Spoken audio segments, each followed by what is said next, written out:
네, 영어입니다. 네, 계속 좀 동영상을 몇 개 찍고 있는데요. 네, 또 간단하게 설명드리면, 네, 여섯 번째, 제가 좋은 소식을 가끔씩 보내드리는 이메일로 좀 회계 세무적인 내용을 좀 보내드리고 있고요. 그래서 36번째, 네, 오늘 보내드렸고, 예, 그래서 관련해서 조금 설명을 드리고자 강의를 제작을 하고 있습니다. 그래서 혹시나 이메일을 받고 싶으신 분은 뭐 이메일이나 제 블로그를 통해서 이메일 주소를 남겨주시면 제가 그간에 36번의 좋은 소식을 전부 다 발송을 해드리고 있습니다. 관련 동영상 강의 세 번째 시간이고요. 제가 총평균법에 대한 설명까지 해드렸었습니다. 네, 세 번째 시간에는 이제 제품의 아이템별 원가 배부에 대해서 설명을 드리도록 하겠습니다. 전 시간에 총평균법에 대한 수분 모양을 보여드렸는데, 뭐 사실 원재료라면 입고 금액의 구매 금액이 대부분이기 때문에 뭐 충분히 쉽게 할 수가 있죠. 제품의 경우에는 이게 이제 생산 원가가 들어가게 됩니다. 자, 생산 원가가 이제 결국 어떻게 품목별로 배분을 해서 들어가야 될지를 설명을 드리려고 했는데, 사실 뭐 굉장히 어려운 부분입니다. 예, 결국 제품 생산 원가, 우리가 발생하는 제품 생산 원가를 어떻게 제품 품목별로 배분할 거냐. 굉장히 어렵죠. 사실 뭐 회사의 프로세스나 제품 품목의 특성 관계, 특성에 따라서 또 여러 가지 배부로직이 발생을 할 수 있기 때문에 제가 뭐 이렇게 하는 거다라고 말하기에는 굉장히 어려운 부분입니다. 그래서 뭐 참고적으로 참고를 하시라는 의미로 정말 간단하게 배부하는 어떤 사례를 좀 설명을 드렸습니다.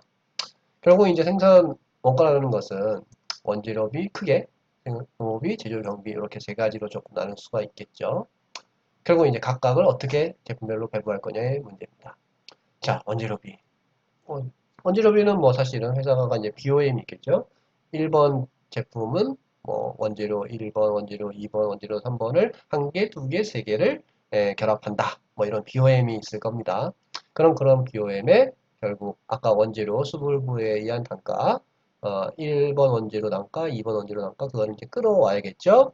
끌어와서 그걸 아까 한 개, 두 개, 세 개를 조합한 단가가 결국 이제 BOM에 의한 원재료 단가가 될 겁니다. 그럼 그렇게 이제 배분을 하게 되죠. 근데 이제 재고 수불부는 두 번째 시간에 좀 말씀을 드렸긴 했는데 결국 실제 총 발생한 원재료비 총액과 일치를 해야 됩니다. 근데 하지만 이제 BOM에 대한 단가는 어떤 표준적인 부분이기 때문에 금액에 좀 차이가 있을 겁니다. 결국 실제 발생 총액과 어떤 배부 금액과의 차이는 또 한 번 2차로 배부를 해주면 결국 원재료 출고에서의 생산 출고 금액과 이 제품 쪽으로 오는 제품의 입고로 꽂히는 원재료 비가 이제 일치를 하게 되겠죠. 제공품 부분은 나중에 설명을 드리겠습니다. 그래서 고금을 이제 맞춰주는 게 이제 회계적으로 좀 굉장히 중요하죠. 회계 계상에 왁구죠. 노무비는 어떻게 할 거냐? 결국 이제 표준 노무비, 표준 인건비, 보통 임률이라고 많이 하죠. 이 제품별 임률을 회사별로 좀 산정을 해야 될 겁니다. 그래서 이 제품을 하나 만드는데 표준 몇 시간이 걸리더라. 네, 그런 표준 임률을 이제 산출을 해서 결국 그 시간과 품목 생산 시간, 수량을 곱하면 그 제품을 생산할 때 들어가는 표준 시간이 들어가겠죠? 네, 그러면 이 품목별로 표준 시간을 쫙 배분해서 그걸 합치면 총 시간이, 생산 시간이 나올 거고, 그거를 뭔가 노후비로, 총 노후비를 배분하는 방식으로 하면은 노후비를 제품별로 배분을 할 수 있을 것 같습니다. 사실 뭐 이 배분 방법이 뭐 답은 아니고요. 회사의 프로세스, 품목의 특성을 고려해야 되고, 결국 그 다음에 사실은 더 중요한 건 제품 이제 그 회사에 그런 데이터가 있느냐, 없으면 그걸 뽑으라고 할 거냐, 아니면 뭔가 좀 있는 데이터를 갖고 이용을 해서 배분할 것이냐. 사실 원가 컨설팅을 하면 그런 집계가 굉장히 중요합니다. 어떤 데이터를 생성을 하고 있느냐. 중요하죠.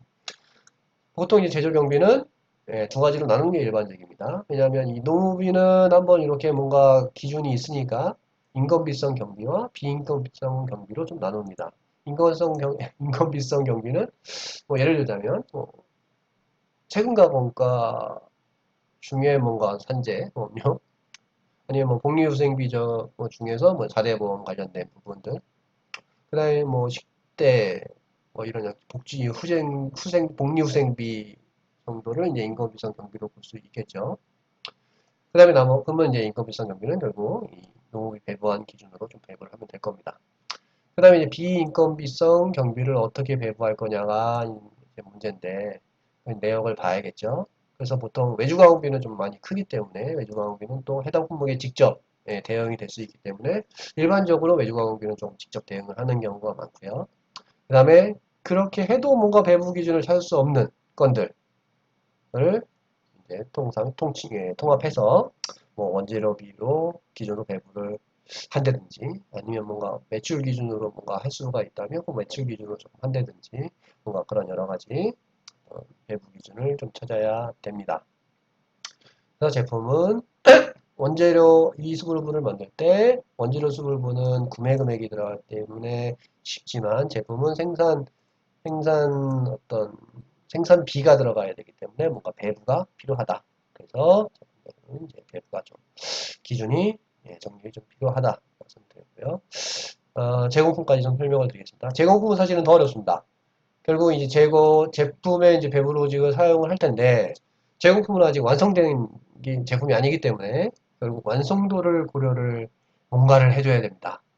퍼센테이지로 반영을 하든지 뭔가가 필요하겠죠.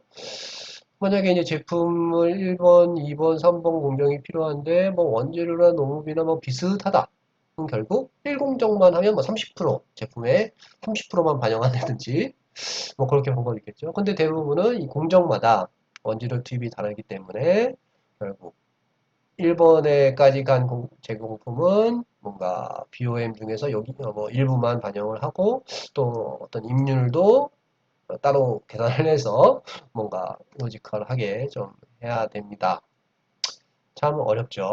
네, 그래서 사실은 기말 제공품의 뭔가 재고 금액을 한정하는 건 사실 굉장히 어렵고요. 또한 이 수불부 형태로 나타내는 것도 또 어려워서 사실은 제공품은 좀 수불부 형태라기보다는 그냥 재고 금액을 이제 산정하는 방식으로 해서 뭔가 좀 반영을 하는 경향도 있습니다. 그렇게 되면 제품 금액에는 만약에 제품 수불부라고 했을 때 입고 금액에는 총 생산 원가에서 제공품을 뺀 금액만이 요 제품 수불부 입고 금액에 들어가겠죠. 뭐 이렇게 하는 방식도 있고 아니면 원칙적으로는 요 제공품도 이렇게 수불부 형태로 만들어서 수불부 형태로 만들어서 명확하게 조금 정리를 하는 방법도 있지만 너무 어렵다. 그렇습니다. 이렇게 참 수불부를 이렇게 뭐 몇 장으로 정리를 한다는 건 굉장히 어렵죠. 그래서 좀 쉽게 쓰려고 했는데 너무 어렵게 써진 것 같아서 지금 사실은 이 동영상 강의를 촬영을 하고 있고요. 조금이나마 도움이 되고자 이런저런 말씀을 드리고 있습니다. 자, 한번 좀 잘 읽어보시면 도움이 되지 않을까 싶습니다. 다음 네 번째는 이제 수불부를 만들어야 되느냐, 간단하게 할 수는 없겠느냐, 뭐 이런 데 설명을 드렸는데, 그건 다음 동영상 강의에서 조금 설명을 드리겠습니다.